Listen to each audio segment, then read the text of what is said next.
Everyone.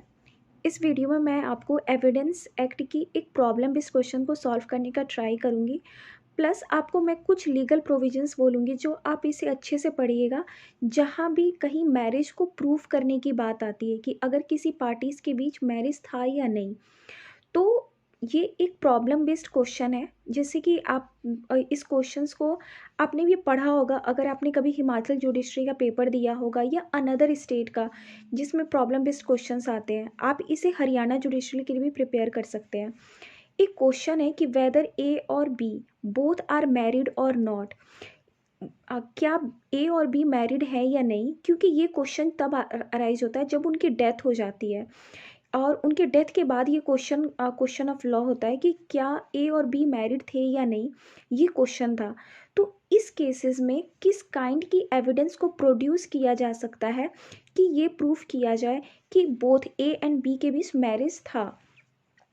अब आप ये बोल रहे होंगे ये कैसा क्वेश्चन बनता है। नहीं, ऐसे क्वेश्चंस तभी अराइज होते हैं क्योंकि जब भी लॉ इनेक्ट किया जाता है तो उसमें सारे कॉन्सिक्वेंसेस को देखा जाता है कि आगे और क्या पॉसिबिलिटी हो सकती है।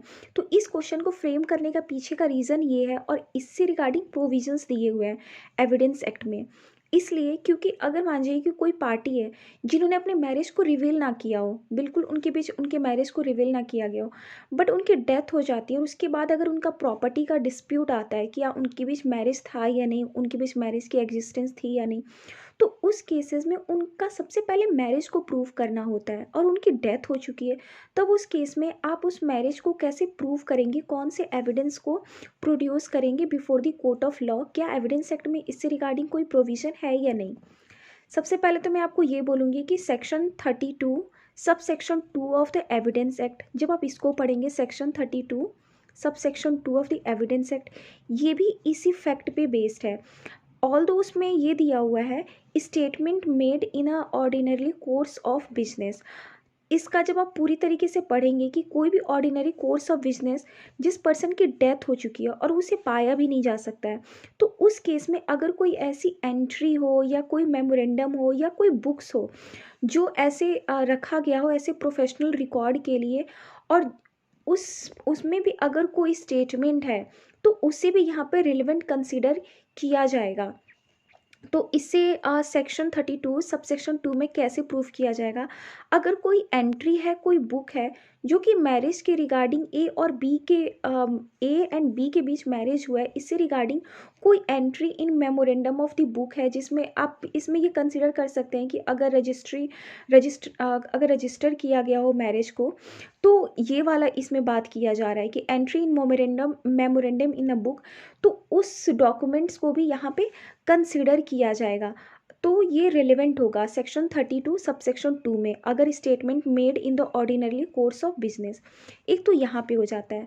सेकंड, सेक्शन 32 सब सेक्शन 5, इसी में सेक्शन 32 सब सेक्शन 5 में भी अगर statement by a person having special means of the knowledge of the such relationship, अगर कि कोई ऐसा पर्सन है जिसके पास नॉलेज है उनके उस रिलेशनशिप का, तो उनकी भी स्टेटमेंट यहाँ पे रिलेवेंट हो जाएगी।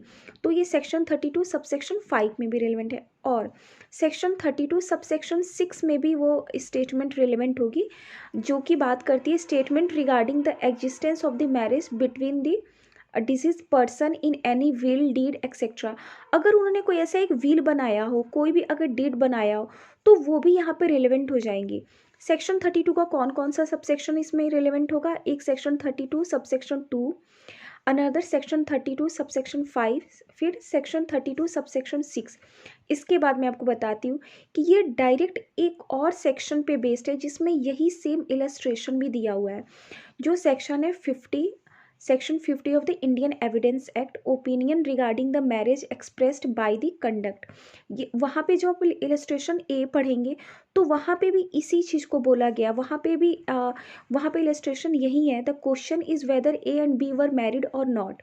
अगर ये क्वेश्चन है इलस्ट्रेशन में, तो वहाँ पे ये बात बताई गई कि अगर कोई उनके फ्रेंड्स हैं जिन्होंने उनको यूजुअली एज अ ट्रीट किया हो हस्बैंड वाइफ की तरह, अगर उन लोगों ने उनको देखा हो बहुत लंबे टाइम तक, तो वहाँ पे भी उनकी भी स्टेटमेंट को यहाँ पे रिलेवेंट माना जाएगा। कौन से सेक्शन 50, आप उसका इलस्ट्रेशन ए पढ़िएगा। Another testimony of the person who witness the marriage, अगर किसी पर्सन ने उनके मैरिज को देखा हो तो उसे भी रिलेवेंट माना जाएगा। कौन से सेक्शन में उसको रिलेवेंट माना जाएगा, उसको प्रूव करवाया जाएगा? Section 60 of the Indian evidence act, जिसमें कि आप समझ सकते हैं कि अगर कोई भी विटनेसिंग होती है, अगर आपकी मैरिज उन्होंने रजिस्ट्रेशन करवाया हो तो उस टाइम भी उनकी मैरिज को कंसीडर किया जाएगा और उनका जो स्टेटमेंट होगा वो सेक्शन 60 इंडियन एविडेंस एक्ट में रिलेवेंट माना जाएगा as per the section 60 of the Indian evidence act, जो कि बात ये करती है oral evidence must be direct. वहाँ पे ओरल एविडेंस जो भी विटनेसेस ने दिया होगा उसे यहाँ पे डायरेक्ट होना चाहिए, और तब उन पर्सन ने जो भी पर्सन ने यहाँ पे ओरल एविडेंस दिया हो उन्होंने उस चीज़ को देखा भी हो तो यहाँ पे उनकी विटनेसेस को टेस्टिफाई किया जा सकता है। एक तो सेक्शन 60 में भी है, ये तो हो गया कि ओरल एविडेंस उनको कंसीडर किया जाएगा अगर किसी पर्सन ने सीन किया हो, मैरिज को देखा हो, एक तो यहाँ पे हो गया। अनदर मैंने आपको बताया था कि एक हो जाता है सेक्शन 32 सबसेक्शन 2 में, जिसमें ये बात की गई statement made in the ordinary course of the business, जिसमें अगर कोई डॉक्यूमेंट्स है, कोई मेमोरेंडम है, अगर वहाँ पे भी एंट्रीज लिखी गई हो उनके मैरिज से रिगार्डिंग तो उसे भी रिलेवेंट माना जाएगा। और फिर अब statement by the person having special means of the knowledge of the such relationship, अगर किसी पर्सन के को नॉलेज हो उनके मैरिज का तो वहाँ पे भी कंसिडर किया जाएगा। प्लस सेक्शन 32 सबसेक्शन 6 में भी अगर उनके मैरिज को अगर उनकी मैरिज से रिगार्डिंग कहीं पे एग्जिस्टेंस है, किस डॉक्यूमेंट्स में अगर वील है, कोई डीड है, एक्सेट्रा है, तो उसमें भी उसे रिलेवेंट माना जाएगा। तो ये आप एक तो सेक्शन 32 का आप देखिएगा, सेक्शन 32 का सबसेक्शन 2, 5 एंड 6 ये 3 यहाँ पे हो गया। और अनदर सेक्शन 50 का जब आप पढ़िएगा तो वो इलस्ट्रेशन जो ए है वो डायरेक्ट इसी क्वेश्चन पे बेस्ड है। एंड अनदर आप सेक्शन 60 को भी यहाँ पे रिलेवेंट कंसिडर किया जाएगा। मेरा कहने का मतलब ये था कि डायरेक्ट इलस्ट्रेशंस को अगर आप देख रहे हैं, कभी भी प्रॉब्लम बेस्ड क्वेश्चंस को सॉल्व कर रहे हैं, तो आप देखिए कितने पॉसिबल वहाँ पे आप और सेक्शन को रेफ़र कर सकते हैं कि कौन कौन से सेक्शंस को वहाँ पे एज अ रिलेवेंट कंसिडर किया जा सकता है। तो यहाँ पे ये सारे एविडेंस को प्रोड्यूस किया जा सकता है। एडिशनली आप सेक्शन 50 के साथ साथ आप ये सारे सेक्शन को रेफ़र कीजिएगा। एंड प्लस सेक्शन 60 बहुत इंपॉर्टेंट हो जाता है। अगर किसी पर्सन ने उनके मैरिज को देखा है तो उनके भी ओरल एविडेंस वहाँ पे कंसिडर किया जाएगा, बट वो डायरेक्ट होना चाहिए कि उन्होंने देखा हो उनकी मैरिज को। तो ये सारे सेक्शन ये बहुत इंपॉर्टेंट है। ये क्वेश्चन बहुत इंपॉर्टेंट है, देखने में बहुत ही, अगर हम इलस्ट्रेशन पढ़ते हैं ना तो क्या होता है कि उस टाइम तो हमें, अगर आप सेक्शन 50 पढ़िएगा ना बहुत इजी है और इवन एविडेंस एक्ट पढ़ने में बहुत इजी लगता है, बट जब बात आती है ना उसकी रेलेवेंसी पे, प्रूफ पे, तो बहुत सारे सेक्शन इंटरलिंक्ड होते हैं जो हमें ध्यान में रखना होता है। वैसे तो आप इस क्वेश्चन को डायरेक्ट सेक्शन 50 और इलस्ट्रेशन ए का रेफरेंस देके क्वेश्चन को सॉल्व कर सकते हैं, बट आप जितने ये एडिशनल सेक्शन डालिएगा जहाँ पे और रिलेवेंसी इसकी प्रूफ की जा सकती है तो उससे आपके क्वेश्चन में बहुत ज़्यादा, एक मैं बोलूँगी कि आपका क्वेश्चन दूसरों से बहुत ज़्यादा एक हटकर होगा और आपको एक एक्स्ट्रा मार्क्स भी मिलेंगी। और लॉ पढ़ने का मतलब ही यही होता है कि आप कितने सेक्शन को इंटरलिंक्ड कर पाते हैं और सबसे बड़ी बात आप कितना समझते हैं, क्योंकि ऐसे तो ये हो जाएगा कि आपने रट लिया बट आप समझ कितना रहे हैं वो बहुत बड़ी बात है। आप एज अ जुडिशियल ऑफिसर की तरह आपके पेपर को वहाँ पे एग्जामिनर देखती है कि अगर आपके पेपर को क्यों ऐसे चेक किया जाता है, क्योंकि देखा जाता है कि आप एज अ जुडिशियल ऑफिसर अगर आप इस पोस्ट पे आते हैं तो आप कैसे उस केस को सॉल्व कीजिएगा। आपको एक स्टूडेंट की तरह आपके आंसर शीट को कभी चेक नहीं की जाती है। मैं इसलिए नहीं बोल रही हूँ कि मैंने कोई एग्ज़ाम क्रैक कर दिया है या मेरा कुछ है, ये मेरा एक पर्सनल ओपिनियन है। प्लस अगर आप ये जजमेंट्स को पढ़ेंगे तो आपको क्लियर होगा कि जजेस की पर्सपेक्टिव क्या होती है।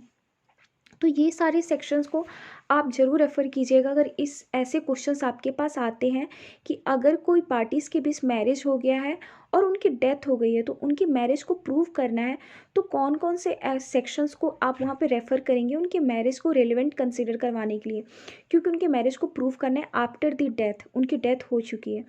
तो सेक्शन 50 के साथ साथ, क्योंकि 50 में तो डायरेक्ट इलस्ट्रेशन दे रखा है, उसके साथ साथ आप सेक्शन 32 के इन सारे क्लॉज को भी रेफ़र करेंगे। 2, 5 एंड 6 सेक्शन 32 के सारे क्लॉज, मतलब कितने 3, और अलॉन्ग विद आप सेक्शन 60 को भी वहाँ पे रेफ़र कीजिएगा, क्योंकि वहाँ पे विटनेसेस, जो विटनेस ने देखा हो ऑलरेडी, तो उनकी ओरल एविडेंस भी यहाँ पे मतलब कंसिडर की जाएगी।